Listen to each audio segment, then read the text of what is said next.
Good morning fifth class, how are you all? I hope you all are fine. So बेटे, हमने अपना जो chapter 7 था वो कंप्लीट कर लिया था रीडिंग में. Today we are going to start our back exercise.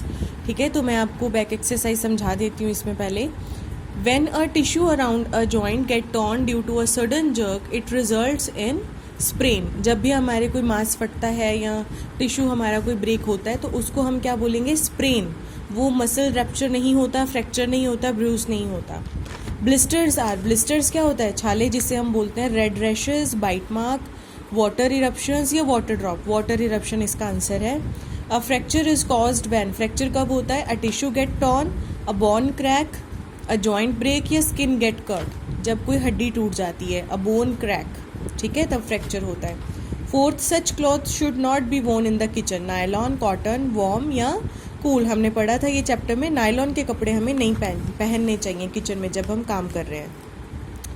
Philips and dash and can cause pain, injury and death. Accident हमने पढ़ा था ये चैप्टर में. And dash cream should be apply to a wound to prevent infection. Antiseptic. The dash is the help given to victim before doctor arrive. First aid. Fourth, the dash rule should be followed to avoid road accident. Traffic rules. Clear बेटे? तो ये हमारे कुछ यहाँ पर है. Give one word for the following. The first help given to the victim before the doctor arrive. इसको मैंने आंसर इधर लिखा हुआ है, उसको हम बोलेंगे first aid. ठीक है. Second, condition when the tissue around the joint get torn due to sudden jerk. उसको हमने अभी पढ़ा है, उसका आंसर है sprain. Clear. A toxic substance which is harmful to the body, उसे हम क्या बोलेंगे जो हमारी बॉडी के लिए हार्मफुल है? Poison. Support use to prevent movement of a fracture bone. Fracture bone की मूवमेंट के लिए कौन सा यूज करते हैं हम सपोर्टर? स्प्लिंट. ठीक है. Water eruption on the skin form a result of Burns.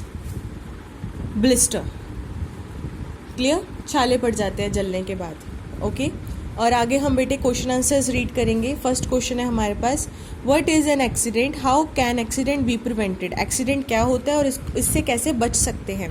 N accident is a sudden, unexpected and harmful incident. It causes pain, injury and may even lead to death. ये sudden incident होता है जिसकी हम कभी कल्पना नहीं कर सकते हैं. ठीक है, तो इससे हमें पेन होता है, हम जख्मी हो सकते हैं और हमारा काफ़ी नुकसान हो सकता है. ओके. और clear.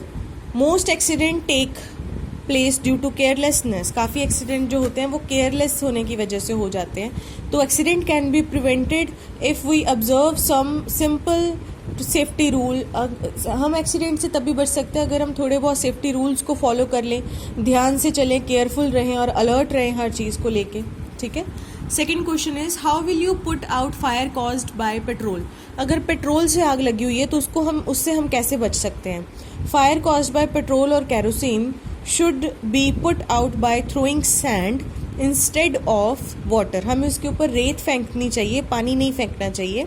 Petrol and kerosene being lighter than water float on water and continue to burn. जो पेट्रोल और कैरोसिन होते हैं वो पानी से ज़्यादा हल्के होते हैं, तो उन पे पानी का कोई असर नहीं होता, वो उसके ऊपर फ्लोट करते रहते हैं और जलते रहते हैं. तो उसके ऊपर हमें रेत जो है वो फेंकनी चाहिए.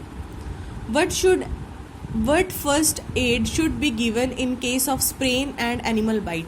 ये मैंने क्वेश्चन यहाँ पे लिखा है, मैंने आपको ये चैप्टर में भी पढ़ाया हुआ है कि जब स्प्रेन होती है तो हमें उसके ऊपर आइस पैक लगाना चाहिए.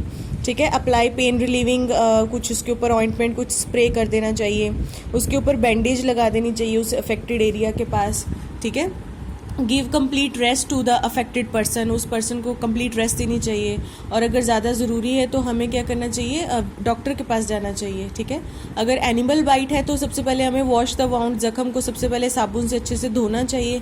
उसके ऊपर एंटीसेप्टिक क्रीम लगानी चाहिए. देन इन केस अगर कोई इंसेक्ट ने काटा हुआ है तो हम क्या करेंगे? पहले उसको सोप को अच्छे से वॉश करते हैं, क्योंकि उनके जो बेटे डंक में, उनके जो स्ट्रिंक में एसिड होता है, और सोप से अच्छे से वॉश कर देंगे तो वो उसे न्यूट्रल बना देता है.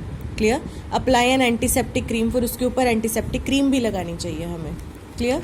सो next question is, how should poison substance be kept at home? Poison substance को हम घर में कैसे रख सकते हैं? सबसे पहले तो all such substances should be stored with the label on their container. सबसे पहले तो सबके ऊपर कंटेनर के ऊपर लेबल लगा होना चाहिए ताकि हमें पता रहे कि वो क्या चीज़ है।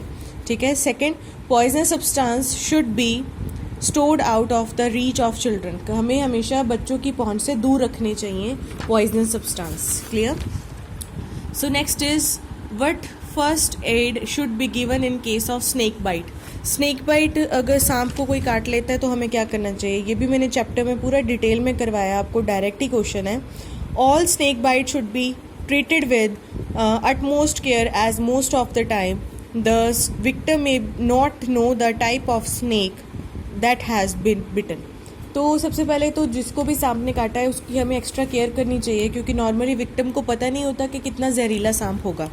ठीक है। It is very important to stop the spread of poison to entire body. सबसे पहले हमें जहर को पूरी बॉडी पे फैलने से रोकना चाहिए। तो उसके लिए हम क्या करते हैं, अगर सपोज़ अगर हमारी लेग पे स्नेक बाइट हुए हैं तो हम क्या करेंगे, उस लेग पे एक पॉइंट पे आके कपड़ा अच्छे से टाइट कर देंगे, ताकि बांध देंगे टाइट कपड़ा या बैंडेज बांध देंगे, ताकि जो ब्लड सर्कुलेशन है वो ना प्रॉपर फैले। ठीक है। If the victim felt drowsy do not allow him to sleep. अगर विक्टिम को नींद आ रही है तो उसे हमें सोने नहीं देना चाहिए। Take the victim to the doctor immediately, और डॉक्टर के पास इमीडिएटली पेशेंट को ले जाना चाहिए। क्लियर बेटे। तो हमारा ये जो चैप्टर है, चैप्टर 5, फूड एंड हेल्थ भी हमारा हो गया, हेल्थ एंड डिसीज़ भी हमारा हो गया, एंड स्टे सेफ। ये जो फिलहाल और एक चैप्टर ऊपर में से एक क्वेश्चन है। ठीक है। तो ये हमारे कंप्लीट हो चुके हैं, आपका टर्म 1 का सिलेबस कंप्लीट है। कोई भी चैप्टर में कुछ नहीं समझ में आया, then please do send a voice message on my number if you have any kind of problem. Clear. Thank you बेटे।